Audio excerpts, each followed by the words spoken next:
ఉప్పల్ స్టేడియంలో north stand కు అజారుద్దీన్ పేరు తొలగించాలని హెచ్సీఏను ఆదేశించారు ombudsman justice Eshwarya. Lords cricket club వేసిన పిటిషన్పై అంబుడ్స్మన్ విచారణ జరిపింది.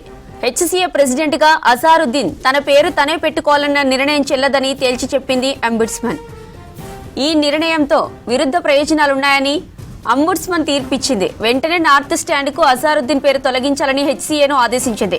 టికెట్లపై ఇక నుంచి ఆ పేరు ప్రస్తావన ఉండొద్దని తేల్చి చెప్పింది.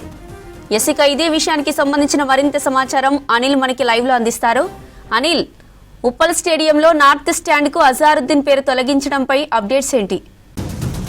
ఎస్ జ్యోతి, హైదరాబాద్ నగరంలో ఉన్నటువంటి ఉప్పల్ స్టేడియానికి ఏదైతే భారత జాతీయ జట్టుకు సంబంధించినటువంటి కెప్టెన్ అజారుద్దీన్ యొక్క నార్త్ స్టాండ్కు ఉన్నటువంటి పేరును తొలగించాలని హెచ్సీఏకి అనుబంధంగా ఉన్నటువంటి క్లబ్ లార్డ్స్ క్రికెట్ క్లబ్ వేసినటువంటి పిటిషన్కి హెచ్సీఏ అంబుడ్స్మన్ కూడా ఈ నేమ్ తొలగించాలని ఆదేశించారు. ఇక ఏదైతే గతంలో అజారుద్దీన్ హెచ్సీఏ ప్రెసిడెంట్గా చేసినప్పుడు ఏకపక్ష నిర్ణయం తీసుకొని ఎలాంటి అపెక్స్ కౌన్సిల్ మీటింగ్తో పాటు జనరల్ బాడీ మీటింగ్లో పాల్గొనకుండా వారి నిర్ణయం లేకుండా ఈ నార్త్ స్టాండ్కి అజారుద్దీన్ పేరు పెట్టడం కరెక్ట్ కాదంటూ కూడా జస్టిస్ ఈశ్వరయ్య సంబంధించినటువంటి ఈ లార్డ్స్ క్రికెట్ క్లబ్ పిటిషన్ వేసింది. సో దీనికి సంబంధించినటువంటి అంబుడ్స్మన్ కూడా ఆదేశాలు ఇవ్వడం జరిగింది. వెంటనే ఉప్పల్ స్టేడియంలో ఉన్నటువంటి ఏదైతే అజారుద్దీన్ స్టాండ్ సంబంధించినటువంటి పేరు తీసేయాలి. సో దాని వెనుక ఎందుకంటే గతంలో వివిఎస్ లక్ష్మణ్ నేమ్ ఉంటే సో దానికి సంబంధించి ఆ పేరు కనబడకుండా ఈ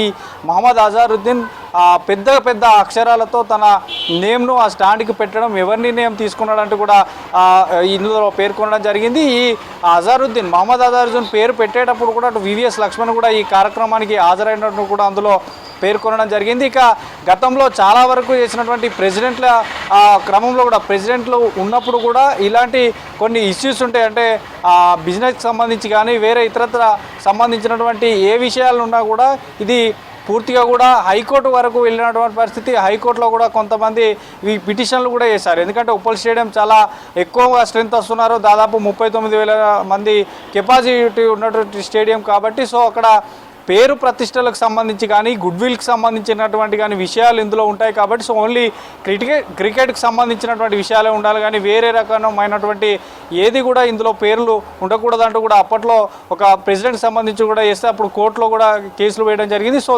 మొత్తానికైతే ప్రజెంట్ ఇప్పుడున్నటువంటి మహమ్మద్ అజారుద్దీన్ ఎందుకంటే ఇతను గతంలో కూడా ఏ అపెక్స్ కౌన్సిల్ మీటింగ్ కానీ జనరల్ బాడీ మీటింగ్లో కూడా ఎక్కువగా పాల్గొనకపోయేది.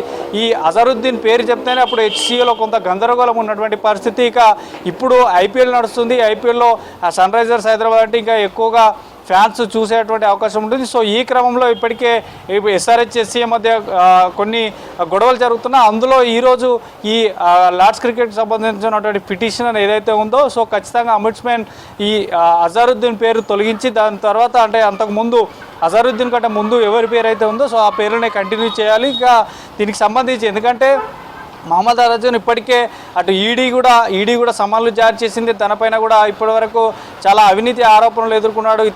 ఇతర ఖాతాలోకి అమౌంట్స్తో కూడా మళ్లించాడన్నటువంటి పూర్తిగా కూడా ఈయనపైన చాలా వాదనలు ఉన్నాయి, ఆరోపణలు ఉన్నాయన్నటువంటి క్రమంలో ఈ పిటిషన్ రావడం అంబుడ్స్మన్ ఆదేశాలు జారీ చేయడం కొంత చర్చనీయాంశమైంది. సో ఉప్పల్ స్టేడియానికి మాత్రం ఖచ్చితంగా మహమ్మద్ అజారుద్దీన్ పేరును వెంటనే తొలగించాలి. అంతకుముందు ఉన్నటువంటి మాజీ క్రికెటర్లే కానీ తర్వాత అంతకుముందు ఎవరైతే పేర్లు ఉన్నాయో అపెక్స్ కౌన్సిల్ మెంబర్సే కానీ తర్వాత హెచ్సీఎం మెంబర్కి సంబంధించే కానీ తర్వాత ఇప్పుడు పూర్తిగా మాత్రం ఈ జస్టిస్ ఈశ్వరయ్యకి సంబంధించినటువంటి ఈ లార్డ్స్ క్రికెట్ క్లబ్ ఏదైతే హెచ్సీఏకి అనుబంధ క్లబ్ ఉందో సో ఖచ్చితంగా ఎంబటే ఈ అజారుద్దీన్ పేరు తొలగించాలి. ఎందుకంటే ఎలాంటి నిర్ణయం తీసుకోలేదు. ఎవరి సభ్యులు హెచ్సీఏకి సంబంధించి కానీ అందులో ఉన్నటువంటి జనరల్ బాడీకి మీటింగ్కి సంబంధించి హాజరు కాకపోవడం, అందులో ఉన్నటువంటి సభ్యుల నిర్ణయాలు తీసుకోకపోవడం సో ఏకపక్ష నిర్ణయం తీసుకోవడం కరెక్ట్ కాదు. బీసీఐకి విరుద్ధంగా ఇలాంటివి చేయడం తగదు. సో ఖచ్చితంగా వెంటనే ఈ యొక్క నేమ్ను తొలగించాలని కూడా అంబుడ్స్మన్కి చెప్పడం జరిగింది. అంబుడ్స్మన్ కూడా అటు హెచ్సీఏకు కూడా ఆదేశం ఇవ్వడం జరిగింది. జ్యోతి,